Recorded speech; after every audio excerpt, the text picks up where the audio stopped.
আসসালামু আলাইকুম। প্রিয় দর্শক, আপনাদের সকলকে আমন্ত্রণ জানাচ্ছি অন্য মঞ্চের আলাপচারিতায়। সুপ্রিয় দর্শক শ্রোতা, আসসালামু আলাইকুম। যে যেখানে আছেন ভালো থাকবেন সেটাই প্রত্যাশা করি। প্রতিদিন ঘুম থেকে উঠেই দুঃসংবাদ। আজ আপনাদের সঙ্গে কথা বলতে চাচ্ছি বাংলাদেশের একজন স্বনামখ্যাত মানুষের নির্মম মৃত্যু, নির্যাতন নিয়ে। অ্যাডভোকেট নুরুল মজিদ মাহমুদ হুমায়ুন একজন বীর মুক্তিযোদ্ধা, বাংলাদেশ সুপ্রিম কোর্টের একজন আইনজীবী, 5 বার জাতীয় সংসদের সদস্য ছিলেন, 2 বার মন্ত্রী ছিলেন। আমার এবং তার কর্মস্থল সুপ্রিম কোর্ট থাকায় পরিচয়, ঘনিষ্ঠতা, পরবর্তীতে মন্ত্রিসভার সদস্য হিসাবে খুব কাছের থেকে তাকে দেখার সুযোগ হয়েছে। এই মানুষটিকে কারা নির্যাতন, নির্দয় আচরণ এবং চিকিৎসাহীন অবস্থায় মৃত্যুর মুখে যাতে ঢলে পড়ে সেজন্য বর্বরোচিত আচরণ করা হয়েছে তার সঙ্গে। অত্যন্ত সম্ভ্রান্ত পরিবারে তার জন্ম। তার বাবাও আইনজীবী ছিলেন। এই নুরুল মজিদ মাহমুদ হুমায়ুন মুক্তিযুদ্ধের জন্য তিনি বার করতে এসে দেশে ফিরে গেছিলেন। ব্যারিস্টার হওয়ার স্বপ্ন ভঙ্গ করে তিনি চলে গেছিলেন দেশের স্বাধীনতা যুদ্ধে অংশ নিতে। এত জনপ্রিয় যে 5 বার তিনি জাতীয় সংসদের সদস্য হয়েছিলেন, 2 বার মন্ত্রী হয়েছিলেন। অত্যন্ত শান্ত প্রকৃতির মানুষ, সৌজন্যতা, সজ্জন সবকিছু তাকে ঘিরে পাওয়া যেত। কখন উচ্চ স্বরে কথা বলতেন না, কোন দুর্নীতি অনিয়ম তাকে স্পর্শ করতে পারত না। তার পারিবারিক বাড়ি বিশাল পরিসরের। এক কথায় বলা যেতে পারে কোন দারিদ্রতা নিয়ে তিনি জন্ম নেননি এবং নিজের বিকশিত জীবনেও তার অন্যায় অবৈধভাবে অর্থ আয়ের কোনো প্রয়োজন ছিল না। সেই মানুষটিকে গ্রেপ্তার করা হলো 5 আগস্টের পরে। তার পরিবারের পক্ষ থেকে তার ছেলে জানালো, আত্মীয় স্বজনরা বলেছিল যে এই পরিস্থিতিতে সে কোথাও হাইড করবে কিনা, আত্মগোপনে যাবে কিনা। তিনি বলছেন, না, আমি কোনো অন্যায় করিনি, আমি কেন গা ঢাকা দেব। তিনি গ্রেপ্তার হলেন। গ্রেপ্তার হওয়ার পরে বয়সের ভার, অন্যান্য কারণে এবং যেরকম লাইফ স্টাইলে তিনি অভ্যস্ত, যেভাবে জীবনযাপন করতে অভ্যস্ত, সেরকম সুযোগ ছিল না। তাছাড়া বিভিন্ন রোগ ছিল, তার চিকিৎসা দেওয়া হলো না। একটা পর্যায়ে যখন অবস্থার অবনতি ঘটল, বঙ্গবন্ধু মেডিকেলে নেওয়ার পরে সেখানে একজন ব্রিগেডিয়ার জেনারেল যিনি দায়িত্বপ্রাপ্ত, তার চাপে বঙ্গবন্ধু মেডিকেলে তাকে অ্যাডমিশনে না রেখে জেলখানায় ফেরত পাঠানো হলো। আবার জেলখানা থেকে সেখানে নেওয়া হয়, আবার নেওয়া হয়, আবার আনা হয়। আত্মীয় স্বজনরা বঙ্গবন্ধু মেডিকেলের কর্তৃপক্ষের কাছে যাওয়ার পরে তারা বলছে, আমাদের উপর চাপ আছে, ওনাকে ভর্তি করা যাবে না। এমন একজন মানুষ, তার চিকিৎসা হবে না, আবার তাকে জেলখানায় ফেরত নেওয়া হলো। ভয়ঙ্কর অবস্থায় তাকে ঢাকা মেডিকেলে নেওয়া হলো এবং ফ্লোরে, মেঝে তার থাকার ব্যবস্থা করা হলো। আর একজন পেশেন্ট, তার যে বেড, গণহারের যে বেড, সেই বেডটি দয়া করে তিনি ছেড়ে দিয়েছিলেন। সেই বেডের সঙ্গে তার হাতে হ্যান্ডকাপ লাগিয়ে রাখা হলো। মৃত্যুর পূর্ব মুহূর্তে তিনি যে হাত পা লড়াচড়া করবেন সেই সুযোগটুকুও রাখেন নাই। তিনি মারা যাবার পরেও হ্যান্ডকাপ বদ্ধ অবস্থায় তাকে দেখা গেছে। অর্থাৎ মৃত লাশকেও ভয়, মরা দেহকেও ভয়। নুরুল মজিদ মাহমুদ হুমায়ুনের মৃতদেহ পালিয়ে যেতে পারে, শক্তি নিয়ে দাঁড়াতে পারে, এই আতঙ্কে তার হ্যান্ডকাপটি পর্যন্ত খোলা হয়নি। বর্বরতার সেখানেই শেষ হয়নি। তার ধর্মীয় রীতি অনুযায়ী জানাজার জন্য তার এলাকার মানুষ, 2টি উপজেলা নিয়ে তিনি এমপি ছিলেন, একটা উপজেলায় জানাজা করতেই দেওয়া হলো না। আর একটা উপজেলায় জানাজার উদ্দেশ্যে এলাকার মানুষকে অবহিত করতে পরিবারের পক্ষ থেকে মাইকিং এর ব্যবস্থা করা হয়েছিল।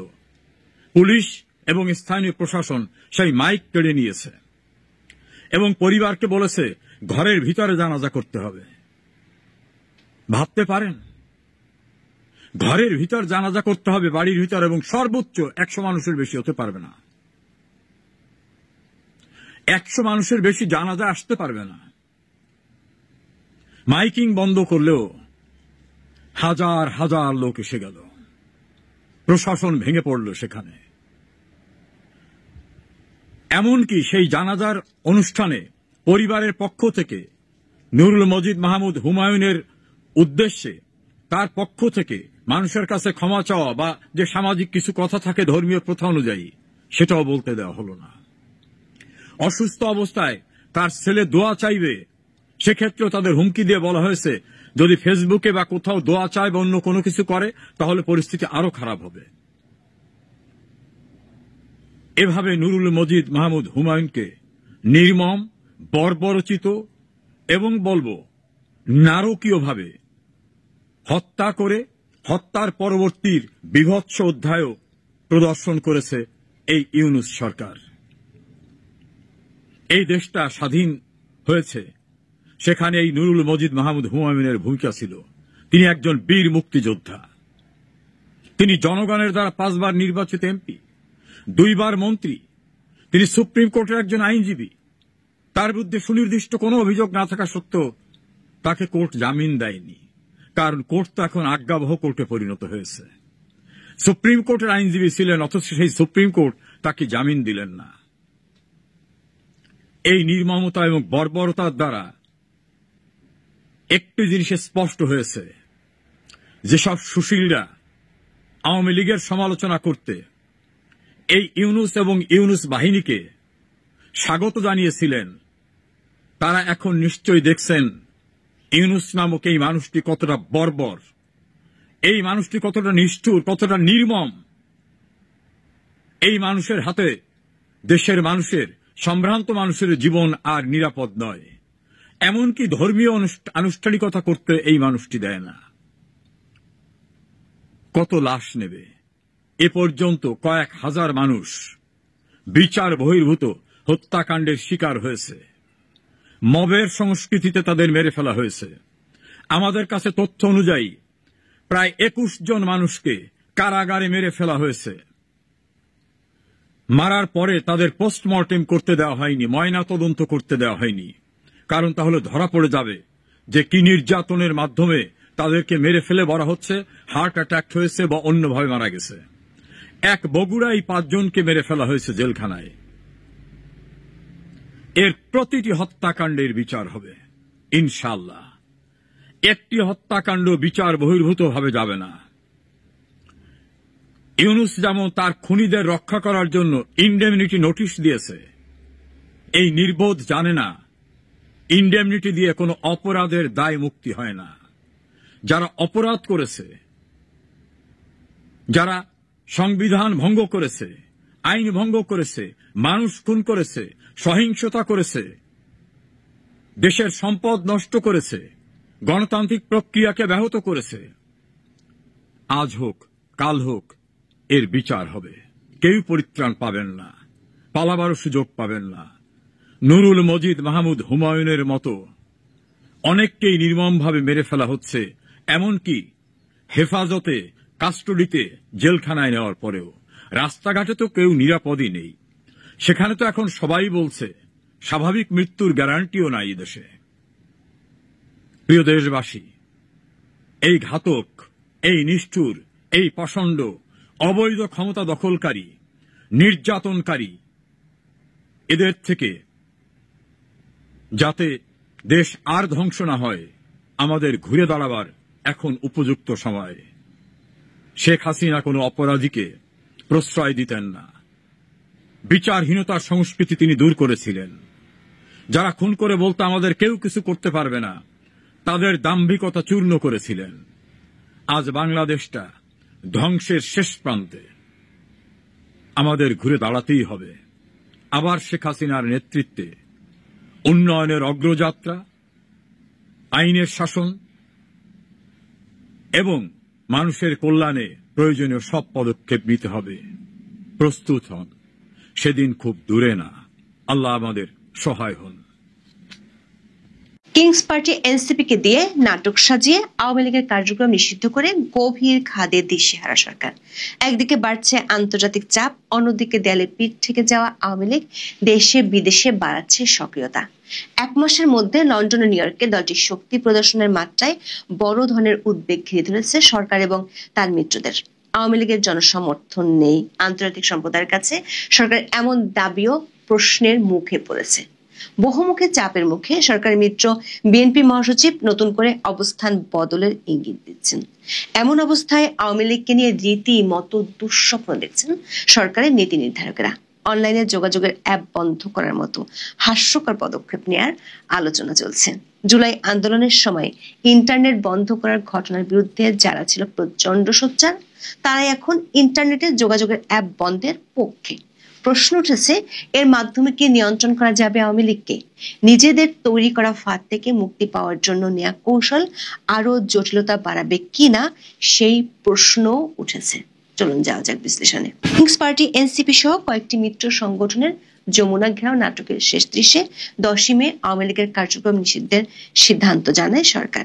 একই সঙ্গে জোরদার করা হয় দমন ও গ্রেপ্তার কার্যক্রম। সরকার ও তাদের মিত্ররা ভেবেছিল এর মাধ্যমে তাদের একক আধিপত্য প্রতিষ্ঠিত হবে রাজনীতির মাঠে। আওয়ামী লীগকে কোণঠাসা করার সুফল পাবে সরকারের মিত্র দলগুলো।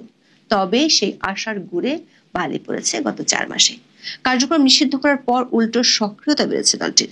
ঢাকা সহ সারা দেশে মিছিলের সংখ্যা যেমন বেড়েছে, তেমনি বাড়ছে অংশগ্রহণকারীর সংখ্যাও। পাশাপাশি লন্ডন, নিউ ইয়র্ক এবং ফ্রান্সে হয়েছে বড় শোডাউন। লন্ডন এবং নিউ ইয়র্কে নাজেহাল হন তথ্য উপদেষ্টা মাহফুজ আলম। নিউ ইয়র্কে ডিম বৃষ্টির মুখে পড়ছেন এনসিপি নেতা আক্তার হোসেন। আওয়ামী লীগের মিছিল ঠেকাতে কঠোর অবস্থানের ঘোষণা দিয়েও সফল হচ্ছে না পুলিশ। মিছিল ঠেকাতে ব্যর্থতার জন্য এবং মামলার অভিযোগপত্র যথাসময়ে দিতে না পারলে সংশ্লিষ্ট কর্মকর্তাদের বিরুদ্ধে ব্যবস্থা নেওয়ার নির্দেশ দিয়েছে ডিএমপি সদর দপ্তর। এরই মধ্যে মোহাম্মদপুরের সহকারী কমিশনার সহ 3 পুলিশ কর্মকর্তাকে প্রত্যাহার করা হয়েছে। তবে এতেও পরিস্থিতি নিয়ন্ত্রণে না আসায় দুশ্চিন্তার ভাঁজ পড়ছে সরকার নীতি নির্ধারকদের কপালে। সেপ্টেম্বর মাসে রাজধানীর বিভিন্ন এলাকায় আওয়ামী লীগের অন্তত 40টি মিছিল হয়। সবচেয়ে বড় শোডাউনটি হয় 24শে সেপ্টেম্বর। এদিন দুপুরে প্রায় একই সময় গুলিস্তান, ফার্মগেট সহ কয়েকটি এলাকায় মিছিল করেন আওয়ামী লীগের নেতাকর্মীরা। কারণবাজার, আগারগাঁও, পান্থপথ, শ্যামলী এলাকাতেও মিছিল হয়। এরই মধ্যে ফার্মগেট, পান্থপথ এলাকায় মিছিলকারীর সংখ্যা ছিল সবচেয়ে বেশি। এই একদিনের মিছিল থেকে 244 জনকে গ্রেপ্তারের কথা জানায় ডিএমপি। এরপরেও থেমে নেই ঝটিকা মিছিল। পুলিশ কর্মকর্তারা প্রকাশ্যে স্বীকার করছেন নিজেদের অসহায়তার কথা। ডিএমপির অতিরিক্ত commissioner S N Nazrul Islam খোলাখুলি বলেন, আওয়ামী লীগের প্রতি বিপুল জনসমর্থনের কারণে পুলিশ চেষ্টা করেও মিছিল ঠেকাতে পারছে না। দলটির নেতাকর্মীদের ক্ষুদ্র একটি অংশ 5 আগস্টের পর বিদেশে অবস্থান করলেও বাকিরা দেশে আছেন। দিনকে দিন তারা সক্রিয় হয়ে উঠছেন। এর কারণে বাড়ছে মিছিল এবং তাতে অংশগ্রহণকারীর সংখ্যা। পুলিশের বক্তব্য থেকে পরিষ্কার, সরকারপন্থীরা যতই আওয়ামী লীগের বিলীন হয়ে যাওয়ার দাবি করুক না কেন, মাঠের চিত্র একেবারে আলাদা। 1 বছরের রাজনৈতিক অবস্থান অনেক শক্তিশালী হয়েছে দলটির। তাদের প্রতি সাধারণ মানুষের সহানুভূতির মাত্রাও বাড়ছে। এমন অবস্থায় চোখে অন্ধকার দেখছে সরকার। বিশেষ করে প্রধান উপদেষ্টা নিউ ইয়র্ক সফরের সময় বিমানবন্দর এবং জাতিসংঘ সদর দপ্তরের সামনে আওয়ামী লীগের ব্যাপক শোডাউন তৈরি করেছে বিব্রতকর পরিস্থিতি। আন্তর্জাতিক সম্প্রদায়ের কাছে সরকারের দাবির ভিত্তি নিয়েও প্রশ্ন তৈরি হয়েছে। সেই সঙ্গে আওয়ামী লীগকে বাইরে রেখে নির্বাচন করার পরিকল্পনা নিয়েও প্রশ্ন তুলতে শুরু করছে সরকারের বিদেশি মিত্ররা। এমন অবস্থায় সরকার অন্যতম মিত্র বিএনপির সুর আবার বদলে যাচ্ছে। আওয়ামী লীগের কার্যক্রম নিষিদ্ধ করার পরপরই সরকারকে ধন্যবাদ দিয়ে বিবৃতি দেন বিএনপি মহাসচিব। অথচ নিউ ইয়র্ক সফরে তিনি দাবি করেন বিএনপি কোনো রাজনৈতিক দল নিষিদ্ধের পক্ষে নয়। আওয়ামী লীগকে নিষিদ্ধ করার প্রশ্নে অনেক ঘুরিয়ে পেঁচিয়ে জবাব দেন মির্জা ফখরুল ইসলাম আলমগীর। এক সাক্ষাৎকারে বলেন, এ ব্যাপারে অনেক কথা বলতে হয়েছে, শুনতে হয়েছে।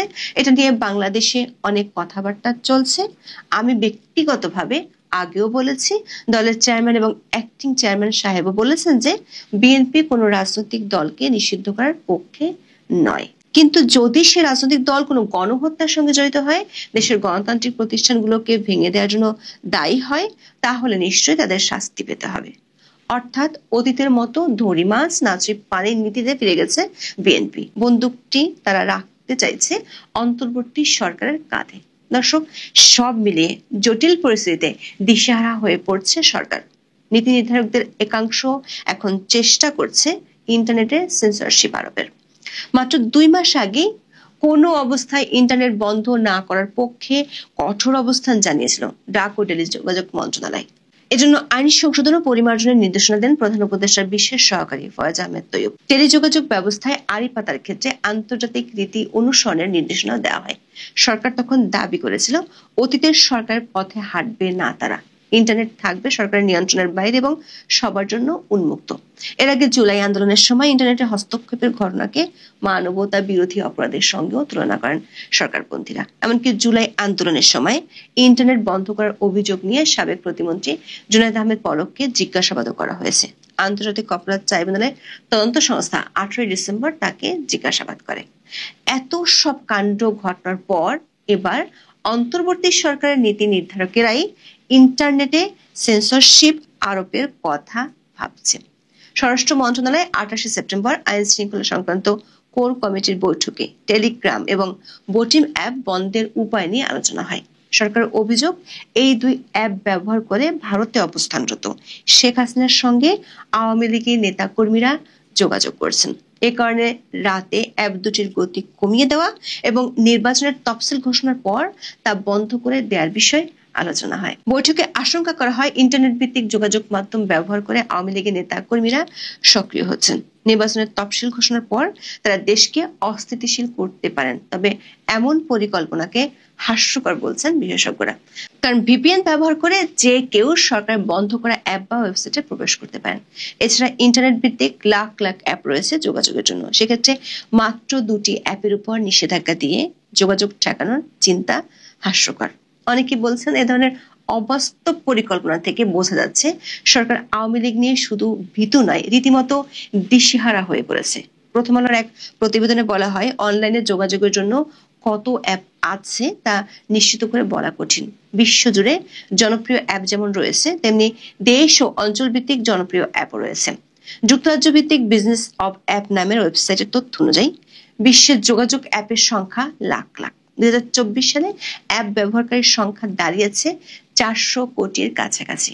জনপ্রিয়তায় এগিয়ে WhatsApp, Facebook Messenger, Snapchat, Telegram, WeChat, Line, iMessage, Discord, Signal, Viber ও কাকাওটিভি। বাংলাদেশের সবচেয়ে বেশি ব্যবহার করা হয় হোয়াটসঅ্যাপ, এরপরে রয়েছে টেলিগ্রাম, মেসেঞ্জার, ইমো, স্ন্যাপচ্যাট। বাংলাদেশে বোটিম তেমন জনপ্রিয় না হলেও অজ্ঞাত কারণে এটি পড়েছে সরকারের তোপের মুখে। জুলাই আন্দোলনের সময় আওয়ামী লীগ সরকার ও ফেসবুক সহ বিভিন্ন মাধ্যমও অ্যাপ বন্ধের চেষ্টা করেছিল, তবে ভিপিএন এর কারণে সেটি সম্ভব হয়নি। এক পর্যায়ে বাধ্য হয়ে ইন্টারনেটটি বন্ধ করে দেওয়া হয়। তবে ব্যবসা বাণিজ্য থমকে যাওয়ায় সেই সিদ্ধান্ত বহাল রাখা যায়নি। প্রশ্ন হলো, আওয়ামী লীগের তীব্র সমালোচক ডক্টর ইউনূস সরকার আওয়ামী লীগের ব্যর্থ চেষ্টাকে কেন এখন অনুসরণ করতে চাইছে? সে সময় আন্দোলন দমনে আওয়ামী লীগের নেওয়া উদ্যোগ খারাপ হলে এখন সেটি কি করে ভালো হয়ে উঠছে? বিশেষজ্ঞরা বলছেন, নির্দিষ্ট অ্যাপ বন্ধের জন্য সরকার গুগলের কাছে অনুরোধ জানাতে পারে, তবে গুগল তা শুনবে সে নিশ্চয়তা নেই। এর বাইরে স্থানীয়ভাবে মেসেজিং অ্যাপের সার্ভারের ইউআরএল বন্ধ করে দেওয়া সম্ভব, তবে সেক্ষেত্রে ভিপিএন ব্যবহার করে চালানো যাবে নিষিদ্ধ অ্যাপও। দর্শক, অতি সম্প্রতি নেপালে জনপ্রিয় কয়েকটি সামাজিক যোগাযোগ মাধ্যম বন্ধ করে দেওয়া হয়েছিল। এর জের ধরে প্রচন্ড জেনজি বিক্ষোভ ছড়িয়ে পড়ে দেশটিতে। শেষ পর্যন্ত ক্ষমতা হারায় সেখানকার ওলি সরকার। বাংলাদেশে জেনজি আন্দোলনের ধারাবাহিকতায় ক্ষমতায় আসা ডক্টর ইউনূস সরকার তালগোল পাকিয়ে কি সেই নেপালের পথেই হাঁটছে? এখন এ পর্যন্ত